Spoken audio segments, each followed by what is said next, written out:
नमस्कार। खबर फास्ट का विशेष कार्यक्रम जनहित चर्चा देख रहे हैं आप। मैं हूं आपके साथ प्रीति सिंह। लोकसभा चुनाव को लेकर सियासत आसमान छू रही है, क्योंकि हर तरफ बीजेपी 2014 की लहर को बरकरार रखना चाहती है, तो महागठबंधन और साथ ही कांग्रेस बीजेपी को रोकने के लिए हर संभव कोशिश कर रही है। मौजूदा सांसद और अन्य प्रत्याशी भी अपने अपने संसदीय क्षेत्र में जाकर वोट की अपील कर रहे हैं। वहीं चुनावी शोरगुल में आमजन की समस्याओं को सरकार तक पहुंचाने के लिए खबर फास्ट बना है आपके लिए मंच, जिसके जरिए आप अपनी समस्या अपने जनप्रतिनिधि तक पहुंचा सकते हैं।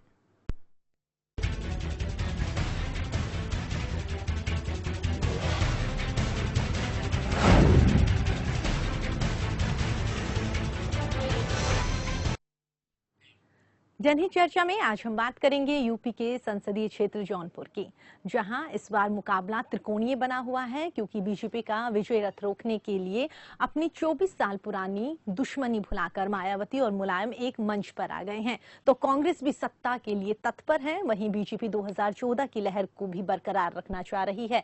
इसलिए आज की चर्चा भी बेहद अहम होने वाली है और चर्चा में हमारे साथ कुछ मेहमान भी जुड़ेंगे, जिनसे हम जनता की समस्याओं पर चर्चा करेंगे। लेकिन आप सुनिए, उससे पहले वहां की जनता का क्या कुछ कहना है। भाई हमारे समस्या कोनो विकास ना होगा तो ना हम लोग कोनो फायदा होकर पावत। बिजली, पानी, सड़क, चिकित्सा की क्या व्यवस्था है? बिजली, पानी, सड़क कौन व्यवस्था बताइए, जब कुछ रहे तब बताइए। बहुत संतोषजनक नहीं कही जा सकती। कानून व्यवस्था के बारे में क्या कहना चाहेंगे? कानून व्यवस्था पूर्व सरकारों की तरह है, कुछ जिलों में अलग व्यवस्था है, कुछ जिलों में अलग व्यवस्था है। बहरहाल जौनपुर में तो इस तरह का कोई प्रभाव नहीं है। सांसद जी हमारे यहाँ इतना विकास कर दिए कि हम लोग मिट्टी से डोल रहे हैं, मिट्टी में चल रहे हैं। अगर खाने का भी अगर न बताया कि मिट्टी खाने को मिलेगा, कुछ मिलेगा नहीं खाने के लिए। कानून व्यवस्था तो इतनी भ्रष्ट है कि पुलिस एनी टाइम चाहे जब रात में या दिन में दौड़ रही है, कोई सो नहीं सकता, कोई उनके साथ नहीं है। अगर ऐसी कोई उम्मीद कर रहे हैं तो वो इनकी भूल है कि उनके साथ जनता है। मोदी के सांसद जी द्वारा हमारे विकास में तो कोई विकास नहीं किया गया। गोद भी लिए थे ये बूढ़ोपुर ग्राम सभा का, यहाँ भी कभी नहीं आया, न कुछ हुआ, कभी दिखाई नहीं दिया यहाँ। बिजली तो हरदम 24 घंटा बा, बिजली कहाँ हैरान बा, गैस मिले सबका। पानी की क्या व्यवस्था है? पानी की है दिक्कत है, रास्ता की दिक्कत है, ये सब की दिक्कतें है। हम लोग को तो रास्ते की सबसे बड़ी दिक्कत है। द्वारा हमारे क्षेत्र में कोई विकास कार्य नहीं हुआ है। बिजली, पानी, सड़क, चिकित्सा क्या व्यवस्था है? बिजली का थोड़ा सा ठीक ठाक व्यवस्थाएं हैं और पानी की बिजली की व्यवस्थाएं ठीक ठाक है और सड़क की व्यवस्थाएं बिल्कुल सही नहीं है। सांसद जी की बात जहाँ तक है, सांसद जी का खाली हम नाम सुने हैं, चेहरा तो उनका आज तक मैंने देखा ही नहीं। विकास के नाम पर बिल्कुल शून्य। तो आपने सुना वहां के लोगों का क्या कुछ कहना है। जनहित चर्चा में आगे बढ़ेंगे, हमारे साथ कुछ मेहमान भी जुड़ेंगे, जिनसे हम जन की समस्याओं को लेकर चर्चा करेंगे। लेकिन उससे पहले जौनपुर जो लोकसभा संसदीय क्षेत्र है, उसका एक संक्षिप्त परिचय हम आपको बताते हैं। लोकसभा चुनाव के लिए छिड़े महासमर में जौनपुर लोकसभा क्षेत्र के बदलते समीकरणों से सियासी सरगर्मी अचानक से बढ़ गई है। आपको बता दें कि एसपी बीएसपी ने हाथ मिला लिया है, तो वहीं पर जौनपुर सीट बीएसपी के हिस्से में आई है। 2014 के चुनाव में बीएसपी ही दूसरे नंबर पर रही थी और हार जीत का अंतर लगभग 1.5 लाख वोटों का था। वहीं एसपी के पारसनाथ यादव को 1,80,000 वोट मिले थे। ऐसी स्थिति में अगर एसपी बीएसपी के वोट मिल जाते हैं तो गठबंधन के लिए बात बन सकती है। साल 2014 के लोकसभा चुनाव की बात करें तो बीएसपी के सुभाष पांडे भाजपा के कृष्ण प्रताप उर्फ केपी से 1,46,310 वोटों से हार गए थे। वहीं इस बार भी मुकाबला त्रिकोणीय बना हुआ है। तो जनहित चर्चा को आगे बढ़ाते हैं, हमारे साथ कुछ मेहमान भी जुड़ेंगे जिनसे हम बात करेंगे। तो वहीं आपको बता दें कि हमारे स्टूडियो में मेरे सहयोगी शमशेर मौजूद है। शमशेर, स्वागत है आपका। जी प्रीति, बहुत बहुत शुक्रिया और सभी दर्शकों को मेरा नमस्कार। जी, जिस तरह से लगातार हम कोशिश कर रहे हैं बात करने की, तो आज पे हमने जिन लोगों की समस्याएं सुनी हैं तो क्या लगता है उन समस्याओं को लेकर क्या प्रतिक्रिया देंगे आप? प्रीति, हमने जितने भी लोगों को सुना, जी, सबकी जुबान पर शिकायत थी। और एक जो व्यक्ति थे, स्थानीय निवासी जो थे, उनका ये कहना था कि सांसद महोदय को हमने देखा नहीं है। बिल्कुल। स्थानीय तौर पर समस्याओं की बात करें, लेकिन ओवरऑल हम बात करें, अगर जौनपुर की कंप्लीट बात करें, तो सबसे बड़ी समस्या वहां पर ओवरब्रिज को लेकर बनी हुई है। जैसा कि हम दर्शकों से बातचीत करके बता रहे हैं, जौनपुर में सबसे बड़ी समस्या ओवरब्रिज को लेकर है, जाम की स्थिति बनी रहती है। और एक चीज वहां पर जो चीनी मिल है, जो शुगर मिल है, जिसको लेकर के काम अटका हुआ है, वो भी बहुत बड़ी समस्या, जिसके चलते मजदूरों का और किसानों का जो पैसा है वो प्रीति अभी भी फंसा हुआ। ये बहुत बड़ी समस्या है जौनपुर के लिहाज से अगर हम देखें तो। जी, इसके अलावा जैसा कि अभी मैंने पढ़ा कि बसपा और जो सपा है उसका गठबंधन होने की बात सामने आई है, तो इस बार वहां पर स्थिति शायद इनकी और भी मजबूत रहेगी। बिल्कुल प्रीति, जैसे आपने भी एक बात कही, आप जब पढ़ रहे थे, आप बता रहे थे दर्शकों को, तो आपने एक बात कही थी कि मुलायम सिंह यादव और मायावती दोनों साथ आ गए हैं। और थोड़ी देर पहले हम स्क्रीन पर देख भी रहे थे, टीवी पर महागठबंधन की एक तस्वीर उभर कर सामने आती है, जिसमें हमने देखा कि मुलायम सिंह यादव, मायावती, अखिलेश यादव, महागठबंधन के, यानी एक उत्तर प्रदेश का जो गठबंधन है उसके तमाम बड़े चेहरे एक साथ नजर आए, यानी 24 साल बाद आपने कहा। यानी ये जो स्थिति है वो कहीं ना कहीं बीजेपी के लिए चिंता की लकीरें जरूर खींचने वाली है। जी बिल्कुल। जनहित चर्चा में आगे बढ़ते हैं तो हम आपको बता दें, हमारे साथ एडवोकेट प्रवीण सिंह सोलंकी सर जुड़ गए हैं। स्वागत है सर आपका। धन्यवाद। जी सर, लगातार जैसा कि आप देख रहे होंगे, लोगों से बातचीत करने की कोशिश कर रहे हैं, समस्याएं जो हैं उन्हें जानने की कोशिश कर रहे हैं। अगर बात करें जौनपुर जो लोकसभा संसदीय क्षेत्र है, तो सर वहां पर कानून की स्थिति को लेकर बात करें तो क्या कुछ हालात नजर आते हैं? देखिए, जहाँ तक कानून की स्थिति की बात है, कानून की स्थिति तो संयम में है, क्योंकि कानून की स्थिति तब अभी बिगड़ी हुई मानी जाती है जब इस तरह के कोई क्राइम होते हैं जो सोशल क्राइम हो। तो इस तरह की स्थिति तो नहीं है। जो भी है, हम लोग क्योंकि क्रिमिनल लॉयर हैं, हम देख रहे हैं तो आपस में, परिवार में, पटीदारी में, गांव में इस तरह की जो मारपीट और कभी हत्याएं वगैरह हो जाती हैं, तो उसको क्रिमिनल ग्राफ को बढ़ना तो मेरे समझ से नहीं कहा जा सकता। क्रिमिनल ग्राफ का बढ़ना वो होता है कि जो हमारे टर्बिट्यूड की कैटेगरी में आता हो, या सोशल क्राइम हो, या जो कॉन्ट्रैक्ट किलर जो इस तरह की घटनाएं करते हैं। ये मेरी समझ से तो क्राइम का ग्राफ वो होता है कि उसको बढ़ना कहते हैं। जी, इसके अलावा मेरी समझ से ऐसी घटनाएं तो नहीं हो। बिल्कुल, जैसे कि हमने बात करी थी सर से, तो उन्होंने भी इस बारे में कहा था कि माफिया क्षेत्र है ये यहाँ पे, और बिल्कुल सक्रिय जो है, हम बात कर रहे थे हमारे ब्यूरो चीफ से, तो बता रहे थे कि माफिया का जो पनपना है वो यहाँ पर बहुत ज्यादा देखने को मिल रहा है। प्रवीण सोलंकी जी, आप क्या मानते हैं इस लिहाज से अगर बात करें तो? फिलहाल मुझे तो ऐसा नहीं लगता। हाँ, कुछ राजनीतिक बाहुबली कहे जा सकते हैं, लेकिन माफिया इस तरह के जो कि कॉन्ट्रैक्ट किलिंग का काम करते हो, या जनता को इस तरीके से वित्रस्त करते हो जिससे कि उनको परेशानी होती हो, इस तरह की बातें तो नहीं है। हाँ, राजनीतिक बाहुबली है जो कि समय समय पर प्रवीण जी, आप जो राजनीतिक बाहुबली हैं, उनका जो एक खौफ है वो आम जनता में रहता है। बाहुबलीपन जो दिखता है उसका असर तो लोगों पर पड़ता है, वोट कई बार लोग दबाव में आकर भी देते हैं। तो ऐसी स्थिति आप जौनपुर में देखते हैं, आपका ये मानना है? जी हाँ, जी हाँ, ये तो है, वो बाहुबली है और वो गिने चुने हैं, 2, 4, 3, 5 नाम है, और जिनको सभी जानते हैं कि हाँ, उनका प्रभाव इस तरीके से होता है और वो आए दिन इस तरह की समस्याएं पैदा करते भी हैं। जी, उनको रोकने के लिए कभी कोई कोशिश नहीं की गई? उनको रोकने के लिए प्रशासन तो निष्क्रिय रहता है। हाँ, कोई व्यक्ति ऐसा आगे जब आता है कि उनके खिलाफ जैसे कोई एप्लीकेशन वगैरह पड़े और वो उस पर स्टैंड करे, लेकिन इस तरह की कोई बातें सामने आती नहीं, और वो अपना मनमाना पर, और प्रशासन स्वयं कॉग्निजेंस लेने में अक्षम है, वो करता ही नहीं, वो तो सोया रहता है हमेशा। तो योगी सरकार ये कहती है कि हम कानून व्यवस्था को दुरुस्त करेंगे और इस तरह के जो माफिया हैं, माफिया कहें या बाहुबली हैं, उनको खत्म करने की कोशिश भी की जाएगी। तो क्या लगता है आपको, उसमें वो कामयाब नहीं हो पा रही है? जौनपुर के इलाके की बात करें, देखिए जौनपुर के इलाके, मैंने एक चीज कहा ना कि सोशल क्राइम, जो कॉन्ट्रैक्ट किलर की बात होती है, तो वो बड़े माफिया तो वो है जिसको कि वो खत्म करने की बात कह रहे हैं। ठीक है, इसके अलावा जो वो ऐसे माफिया जो स्वयं राजनीतिक है या राजनीतिक संरक्षण प्राप्त है, जो बाहुबली की कैटेगरी के हैं, उन पर कोई स्वयं से कोई कॉग्निजेंस लेने वाला नहीं है कि उनके लिए कुछ किया जाए। उनके लिए तो कुछ नहीं हो रहा है। तो क्या कुछ ऐसे क्राइम है जिन पर एक्शन लेना चाहिए? क्राइम तो ऐसे हैं जैसे तमाम बाहुबली हैं जो लोगों की जमीन को कब्जा कर ले रहे हैं, उनके खिलाफ कोई कुछ बोलने वाला नहीं है, उनके लोग 10 लोग जा रहे हैं, उस पर इस तरीके का दबाव बना रहे हैं कि वो कुछ करने की स्थिति में नहीं है। वो कहीं जाते हैं तो प्रशासनिक अमले में उनके सुना नहीं जाता। अगर उन्होंने दे दिया कि नहीं फला के खिलाफ उन्होंने एप्लीकेशन दे दिया, मेरे साथ ऐसा किया, उनके खिलाफ कुछ नहीं होना। क्या लगता है सर, सरकार का संरक्षण भी प्राप्त है जिसकी वजह से इतना फल फूल रहे हैं? अब उसको सरकार का संरक्षण कहिए या एज होल राजनीतिक संरक्षण कहिए, जी दोनों चीजें एक ही कही जाएंगी जी, क्योंकि ऊपर तो सब कहीं न कहीं एक ही थाली के चट्टे बट्टे हैं। ठीक है, वो उनको संरक्षण देते हैं, वो उनको संरक्षण देते हैं। यानी इनकी सरकार है तो भी उनको संरक्षण मिलता है, दूसरे की सरकार है तो भी उनको संरक्षण मिलता है। प्रीति, प्रवीण सोलंकी जी कहना चाहते हैं, सोलंकी जी आपको रोकूंगा, आप ये कहना चाहते हैं सरकार चाहे सपा की रही हो, सरकार चाहे बीजेपी की रही हो, ये जो बाहुबली हैं इन लोगों के काम हो जाते हैं और इन लोगों पर कोई एक्शन नहीं लिया जाता, सरकार की और आम जनता को भ्रमित कर दिया जाता है। जी हाँ, बिल्कुल बिल्कुल, वो राजनीतिक बाहुबली वो हर समय प्रभावी रहते हैं, चाहे सरकार किसकी भी हो। इनके सांसद के बारे में भी जरा इनसे सवाल कर बिल्कुल, लेते हैं। आपके इलाके के जो सांसद हैं उनके बारे में आपका क्या मानना है? केपी सिंह को लेकर अभी जैसे हम दर्शकों को सुन रहे थे, जिनसे हमने बातचीत की, तो उनका ये कहना था कि सांसद महोदय तो इलाके में नहीं आए हैं, उनको देखा ही नहीं हमने, विकास की बात तो कहां से करें। अब ये तो मान लीजिए कुछ इलाके की बात हो सकती है जी, लेकिन जहाँ तक मैं जिस इलाके में रहता हूँ उस इलाके में तो वो आते थे।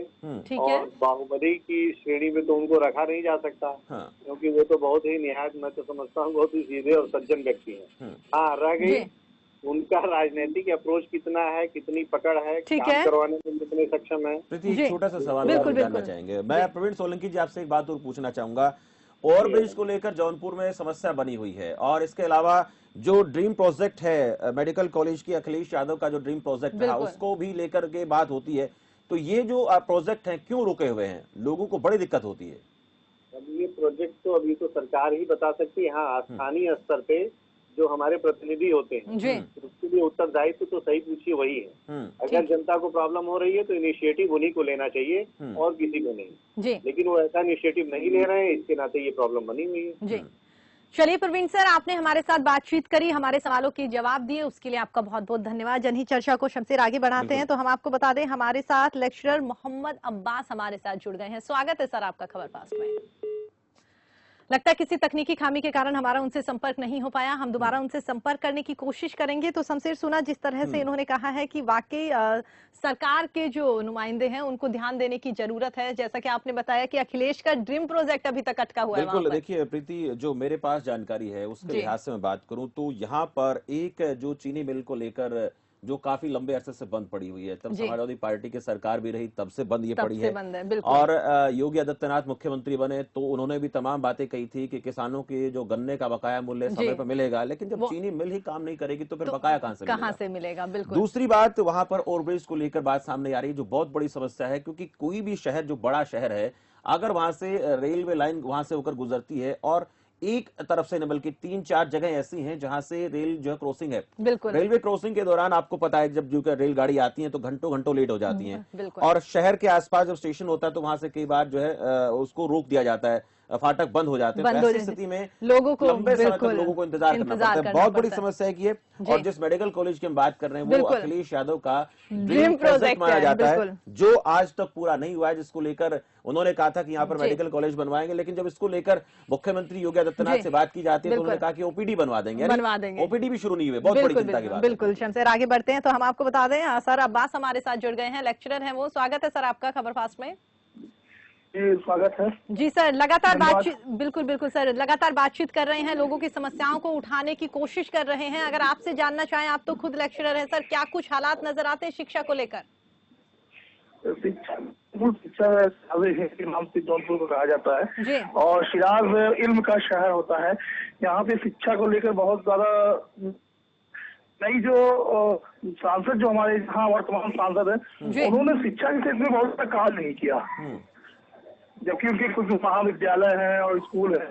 हमारे जो सांसद हैं वर्तमान में उन्होंने खुद है, लेकिन उन्होंने जो यहाँ पे यूनिवर्सिटी है उससे भी कोई छात्र यहाँ मिल जाता है, इलाहाबाद जाता है। ऐसा क्या है, यहाँ पे भ्रष्टाचार है, काफी ली जाती है, नंबरों में हेरा फेरी जाती है, तमाम ऐसे हैं जो शिक्षा के यहाँ पर नहीं है। मोहम्मद अब्बास जी को हम सुन नहीं पा रहे हैं प्रीति, बिल्कुल उनकी आवाज भी कहीं ना कहीं उनकी आवाज को ठीक से नहीं सुन। अब्बास जी हम आपके पास फिर आएंगे, आपसे फिर जुड़ेंगे, थोड़ी देर में बातचीत करेंगे क्योंकि आपकी आवाज दुरुस्त नहीं पहुंच पा रही हमारे तक। तो प्रीति देखिए, जिस तरह से मोहम्मद अब्बास शिक्षा को लेकर बात कर रहे थे, जितना समझ में आया वो ये कहना चाह रहे थे कि भ्रष्टाचार बहुत ज्यादा है, जीरो टॉलरेंस की बात करती है योगी सरकार, केंद्र की मोदी सरकार। नकल रोकने के लिए उत्तर प्रदेश में तमाम अभियान चलाए जाते हैं, सीसीटीवी कैमरे लगाए जाते हैं नकल को रोकने को लेकर, लेकिन जब ऐसी बातें सामने आती हैं तो फिर वही सवाल खड़े हो जाते हैं कि आखिर वो पारदर्शिता कहाँ गई जिसको लेकर वो बातें करते हैं। प्रीति जी, चलिए जनहित चर्चा को आगे बढ़ाते हैं। हमारे साथ डॉक्टर संजय दुबे जो कि चिकित्सा अधिकारी हमारे साथ जुड़ गए हैं। स्वागत है सर आपका खबर फास्ट में। जी मैडम, धन्यवाद, बताइए। जी डॉक्टर सर, लगातार जैसा कि हम कोशिश कर रहे हैं, आपने भी सुना होगा, हमारे साथ कुछ मेहमान भी जुड़े हैं जिनसे हम बातचीत करेंगे। अगर बात करें स्वास्थ्य सेवाओं की तो क्या कुछ धरातल पर नजर आता है? कौन सी सेवा की? जी, जौनपुर की हम बात कर रहे हैं सर। जौनपुर का स्वास्थ्य महकमा कैसा चल रहा है, कैसी व्यवस्थाएं हैं लोगों के लिए? हमारे यहाँ तो सारी दवाएं उपलब्ध है, हमारे सारे इंजेक्शन हमारे यहाँ उपलब्ध है जी, और पूरी व्यवस्था हमारे यहाँ है, कोई दिक्कत नहीं हमारे यहाँ है, सब कुछ मिल रहा है, पेशेंट को भी मिल रहा है। जौनपुर का मेडिकल कॉलेज की बात सामने आती है, ड्रीम प्रोजेक्ट अखिलेश यादव का रहा है, आज तक पूरा नहीं हुआ है, इसको लेकर आपका क्या मानना है? अब देखिए, तो गवर्नमेंट की बात है, वो तो हमारे हाथ में तो है नहीं कि हम लोग कुछ कर सके उसके बारे में। वजह हम ये पूछे ना सर, वजह क्या मानते हैं, किस वजह से पूरा नहीं हो पाया? वो क्या कुछ अटकलें आई है? गवर्नमेंट कुछ प्रॉब्लम होगी, बजट की प्रॉब्लम कुछ होगी, या जो भी इंटरनल मामला हो, ठीक है, उसके बारे में तो हम नहीं बता सकते हैं कुछ। लेकिन आप इतना तो बता सकते हैं ना कि जब कोई मरीज गंभीर इसकी हालत होती है तो उसको वाराणसी रेफर किया जाता है, ऐसा क्यों हो रहा है? ऐसा क्यों? आप कहते हैं सारी सुविधाएं आपके वहाँ पर मौजूद है, तो फिर रेफर करने की बात कहाँ से आ गई? हाँ मैडम, ये है कि हमारे यहाँ जो न्यूरोलॉजिस्ट नहीं है, गवर्नमेंट हॉस्पिटल में कहीं भी न्यूरोलॉजिस्ट नहीं हमारे यहाँ है, तो जौनपुर में बड़ी समस्या है। जौनपुर में 15 लाख वोटर हैं, 15 लाख वोटर वोट करते हैं और उन लोगों को वहां पर अपने जिला अस्पताल में इलाज नहीं मिलता। आप कहते हैं सब कुछ ठीक है, कैसे मान लें इस बात को? नहीं सर, हमारे यहाँ देखिए, हमारे यहाँ न्यूरोलॉजिस्ट नहीं है और हम लोग जो है सीएससी पोस्ट है, हमारी पोस्टिंग सीएससी पे है, सामुदायिक स्वास्थ्य केंद्र बदलापुर। जी, तो बदलापुर में सारी व्यवस्था जो सीएससी लेवल पे होने की सारी व्यवस्थाएं हमारे यहाँ है। जिले के बाद जो है वो न्यूरोलॉजिस्ट नहीं है, जो ट्रॉमा पेशेंट जो होते हैं वो रेफर किए जाते हैं बेचू ट्रॉमा सेंटर में, इसलिए पेशेंट को रेफर किया जाता है। जी, आपसे मैं एक बात जानना चाहूंगा डॉक्टर साहब, आपने कहा कि तमाम हमारे पास सुविधाएं हैं, डॉक्टर और मरीज का अनुपात बता दीजिए, कितना आप मानते हैं? क्या जितने अस्पताल में मरीज आते हैं बिल्कुल उतने डॉक्टर हैं जौनपुर में? नहीं, सिर्फ जौनपुर की बात करेंगे, उतने डॉक्टर तो नहीं है। तो फिर कहाँ से सब चीजें सही हो गई?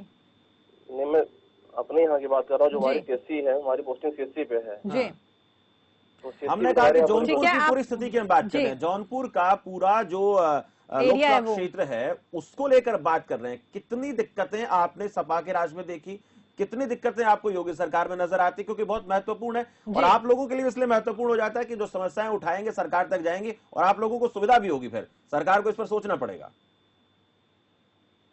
हमारे पास हैंड की तो कमी है, हमारे पास डॉक्टर उतने नहीं जितने होने चाहिए जी, और मेन प्रॉब्लम है हमारे यहाँ विशेषज्ञ डॉक्टरों की, गायनेकोलॉजिस्ट नहीं मिल रही है, ऑर्थोपेडिक डॉक्टर नहीं मिल रहे हैं, सर्जन नहीं मिल रहे हैं जी, तो इस वजह से पेशेंट को रेफर किया जाता है हायर सेंटर तो के लिए। आपकी ओर से कभी कहा गया है, कभी किसी अधिकारी को, जनप्रतिनिधि को इस बारे में कि डॉक्टर्स की कमी है और मरीजों को काफी परेशानी का सामना करना पड़ रहा है? ये तो सबको मालूम मैडम जी, उसके बावजूद भी जी। चलिए सर, आप हमारे साथ, जी बिल्कुल संजय सर, आप हमारे साथ बने रहिएगा। तो हम आपको बता दें, हमारे साथ समाज सेवी जितेंद्र सिंह सर हमारे साथ जुड़ गए हैं। जितेंद्र जी सुन रहे हैं आप? स्वागत है आपका। चलिए जितेंद्र जी से सवाल करते हैं, वहाँ के ताने बाने को लेकर बात करते हैं, जौनपुर की क्या स्थिति उन्हें दिखती है? जितेंद्र जी, आप समाज सेवी हैं, समाज के हर तबके से आपका जुड़ाव रहता है, तो जौनपुर के हालात कैसे हैं लोकसभा क्षेत्र के? जौनपुर के हालात तो इस समय समझ लीजिए बहुत बुरे हैं। एक जो है गांव गोद लिए थे, आदर्श गांव है बूढ़ोपुर, सांसद जी वहाँ जो है आ रहे हैं, जैसे पावर हाउस अभी बन रहा है, शुरुआत हुआ है केवल, और इसे पानी की टंकी भी बन रही है, लेकिन अभी पूर्ण नहीं हुआ है। खंभे गड़े हुए हैं, बिजली के तार जमीन पे पड़े हुए हैं और मीटर लगा दिया गया, बकायदा बिल भी आ रहा, लोगों को कहना है जी। इसके अलावा अगर जैसा कि आपने बताया स्वास्थ्य की बात करें और उसके अलावा वहाँ पर स्वच्छता की बात करें, तो वहाँ पर इन दोनों को लेकर क्या कुछ हालात नजर आते हैं? सुना तो ये भी है कि वहाँ पर बिजली तक नहीं आती। वहाँ बिजली का भी तार ही नहीं लगे हैं, बिजली कहाँ से आएगी? स्वास्थ्य व्यवस्था, स्वास्थ्य के जो जितनी सुविधाएं वहाँ कुछ है ही नहीं है। और सायागंज में है, हमारे जो तहसील पड़ता है सायागंज में, तो वहाँ जो भी मरीज जाता है उसको तुरंत रेफर कर दिया जाता है। बताइए, जबकि MBBS डॉक्टर है, वो भी बड़े डॉक्टर ही हैं, लेकिन असुविधा के नाते जो है लोगों को जिला रेफर कर दिया जाता है। जी। और जो हालात हैं, राजनीतिक हालात के अलावा अगर हम बात करें वहां के लोगों के रोजगार को लेकर बात करें, क्योंकि रोजगार बहुत महत्वपूर्ण मुद्दा है और इसको लेकर केंद्र की मोदी सरकार भी तमाम दावे करती रही है कि लोगों को, युवाओं को रोजगार देंगे। वो कैसे हालात आप देखते हैं? जौनपुर के युवाओं की क्या मांग आपको नजर आती है? लेकिन जो PM मोदी कर रहे हैं वो बढ़िया काम किए हैं। लोगों को 50,000 से लेके 1 लाख रुपए जो है लोन दिलवा रहे हैं बगैर मतलब जमीन के, तो लोग रोजगार कर रहे हैं। PM मोदी से लोग खुश हैं, लेकिन सांसद से लोग नाराज हैं। जी, क्यों नाराज है सांसद से? वो इलाके में आते नहीं है, समस्याओं का निदान नहीं करते हैं, या केंद्र के साथ उनका ठीक प्रकार से तालमेल नहीं है? कौन सी बड़ी वजह है? देखिए, कई बार होता क्या है कि आप कुछ करना तो चाहते हैं, लेकिन आपके सामने कुछ समस्याएं खड़ी हो जाती है, आप कर नहीं पाते हैं, तो उनकी इच्छा शक्ति आपको नहीं दिखती है या फिर वो करना ही नहीं चाहते हैं? जी, ऐसा है, वो क्षेत्र में कभी आते ही नहीं, लोगों की समस्याओं सुनते ही नहीं। जब आएंगे नहीं तो लोग समस्याओं तो अपने बताएंगे किसको? ठीक है, समस्या जो भी है उसको आना चाहिए। वो जी, कैसा सांसद चाहते हैं सर आप, जितेंद्र सर? कैसा सांसद चाहते हैं? चुनाव है तो क्या कुछ उम्मीदें इस बार आपकी? सांसद तो यही चाहेंगे विकास करें, जनता के बीच आए, उनके सुख दुख को जो है सुने और वहाँ केंद्र तक पहुँचाएं। PM मोदी कितना काम करेंगे? यही जनप्रतिनिधि हैं, यही लोग जाएंगे, यही बताएंगे, तब तो विकास होगा जी। तभी तो आगे जो है समस्या हल होगी। ठीक है, आप खुद समाज सेवी हैं। अगर सामाजिक बुराइयों की बात की जाए या फिर कोई आपके पास कई ऐसे केस आए होंगे, समाज में लगातार आप सेवा कर रहे हैं, क्या कुछ ऐसे केस आए हैं जहां पर अटकलें लगी है या फिर पुलिस का रवैया सही नहीं रहा जिसकी वजह से आप सेवा नहीं कर पाए या फिर उनको न्याय नहीं मिल पाया? कुछ मुद्दे आपके पास ऐसे हो? कुछ ऐसे होते हैं जो नेतागण होते हैं, जैसे गरीब जाते हैं तो उनकी सुनवाई कम होती थाने पे, वहाँ नेता लोग ही उसको दबा देना चाहते हैं और पता लगता है कि जो पीड़ित हैं उनके ऊपर ही दबाव डाला जाता है। इस तरह जो है समस्याएं हैं, लोग सुनते नहीं, बहुत कम सुनते हैं। तो भाई नेताओं के पास लोग जाते हैं तो एक पक्ष जो है, जो बड़े लोग होते हैं उनके साथ हो जाती है, गरीब के पक्ष में कोई रहता ही नहीं, इसलिए उनकी सुनवाई होती नहीं। जबकि योगी सरकार की ओर से बहुत बड़ी बात देखिए जितेंद्र जी ने कही है कि जिस लोकतंत्र की हम बात करते हैं और सबका साथ सबके विकास की बात योगी जी करते हैं, तो ऐसे में प्रीति ये बहुत बड़ी चुनौती नजर आती है कि जो दबाव है, किसी व्यक्ति के साथ कुछ गलत हुआ, पहले तो गरीब आदमी को दबाया गया, उसके साथ अन्याय किया गया, जब वो व्यक्ति पुलिस में रिपोर्ट लिखाने जाता है तो वहां पर पुलिस प्रशासन का दबाव बनता है उसके ऊपर, उल्टा उसी के ऊपर दबाव बना करके उस मुद्दे को जो सुलझाने की कोशिश की जाती है। बहुत बड़ी बात आपने जितेंद्र जी कही है। एक चीज आपसे और जानेंगे, जौनपुर जो इलाका है इसमें सबसे बड़ी एक समस्या निकलकर ये सामने आ रही है कि वहां पर ओवरब्रिज को लेकर बात होती है लेकिन आज तक ना वो बने हैं। चीनी मिल को लेकर बात सामने आती है, उसका अधूर में काम लटका पड़ा है, किसानों का, मजदूरों का उन्हें जो है बकाया नहीं मिला है। इसमें कितनी सच्चाई आप देखते हैं जितेंद्र जी? चीनी मिल हमारे यहाँ सागंज में थी, उसको जो है मायावती सरकार ने उसको बेच दिया 2 कौड़ी के भाव में, उसको बेच दिया। इस समय जो है किसान बेचारे गन्ने की खेती नहीं कर पा रहे हैं और किसी तरह जो है धान एवं गेहूं की ही फसल उगा रहे हैं, जबकि हमारे यहाँ का मुख्य कृषि था गन्ना, लेकिन वो गन्ना लोग जो है किसान कर नहीं रहे हैं मजबूरी में। अगर सरकार की बात करें इनसे कि पहले की सरकार से खुश थे या फिर इस बार की सरकार ने कामकाज नहीं करे, और साथ ही अभी तो सपा बसपा का गठबंधन हुआ है तो उनको लेकर क्या कहेंगे? बिल्कुल पूछ लेते। नहीं, वो तो गठबंधन है उन लोगों का भाई, वो लोग जो है अपने फायदे के लिए गठबंधन किए हैं। PM मोदी कुछ भी हो देश के विकास के लिए और योगी जो है प्रदेश के विकास के लिए लगे हुए हैं। राज्य में गलती जो है जनप्रतिनिधियों की है, ये लोग जब तक बताएंगे नहीं उन लोगों को पता नहीं चलेगा। तो चेंज तो करने पड़ेंगे ना जनप्रतिनिधि सर? जी, आना चाहिए उनको, जनप्रतिनिधि को। भाई एक बार गलती किए, अब इस बार गलती ना करें, यही जनता चाहेगी भाई। यानी आप लोग ये चाहते हैं कि आपके जो सांसद हैं वो आपके इलाके में आए, आप लोगों से बातचीत करें, मिलें, और जो पुरानी जो उनकी कमियां रह गई हैं अगर वो उनको लेकर के तैयार रहते हो तो आप लोग फिर उनके साथ हैं, आप ये मानना चाहते हैं? जी। ठीक है, चलिए जितेंद्र सर हमारे साथ जुड़े, आपने बातचीत करी, हमारे सवालों के जवाब दिए, उसके लिए आपका बहुत बहुत धन्यवाद। तो आपने भी सुना कि जिस तरह आज जो हमने चर्चा करी है, लोगों ने क्या कुछ कहा है। प्रीति, बहुत महत्वपूर्ण देखने में मिला कि समाज सेवी की हमने बात सुनी, उनका ये कहना था कि हमें मोदी जी से कोई तकलीफ नहीं है, हमारे सांसद हमारे इलाके में आते नहीं। अक्सर देखा जाता है किसी पार्टी की सरकार रही हो, जब सत्ता परिवर्तन होता है या फिर लोग लोकसभा चुनाव के लिए जाते हैं तो ये जरूर कहते हैं कि हमारा प्रतिनिधि हमारे दुख सुख में जरूर शामिल हो, और हम भी यही चाहते हैं कि जिस इलाके का जो प्रतिनिधि है वो अपने इलाके की जनता के बीच में रहे, उनकी बातों को उठाए। और ये यही की नहीं, बाकी कई और राज्य भी हैं जहां पर लोगों ने इस बात के नारे दिए हैं कि वाकई मोदी से उन्हें परहेज नहीं है, लेकिन वहां के जनप्रतिनिधि है जो वो काम नहीं करते। बिल्कुल प्रीति, इसमें कोई संदेह नहीं नजर आता। जिस तरह से लोग बात सुनते हैं और जो बात समझ में आती है उससे यही प्रतीत होता है कि सांसद को अपनी जनता की आवाज उठानी चाहिए, उनके बीच जाना चाहिए। काम कितने होते हैं ये मैटर नहीं करता प्रीति। बिल्कुल। चलिए शमशेर, आपने हमारा साथ दिया, चर्चा में जुड़े, बहुत बहुत शुक्रिया।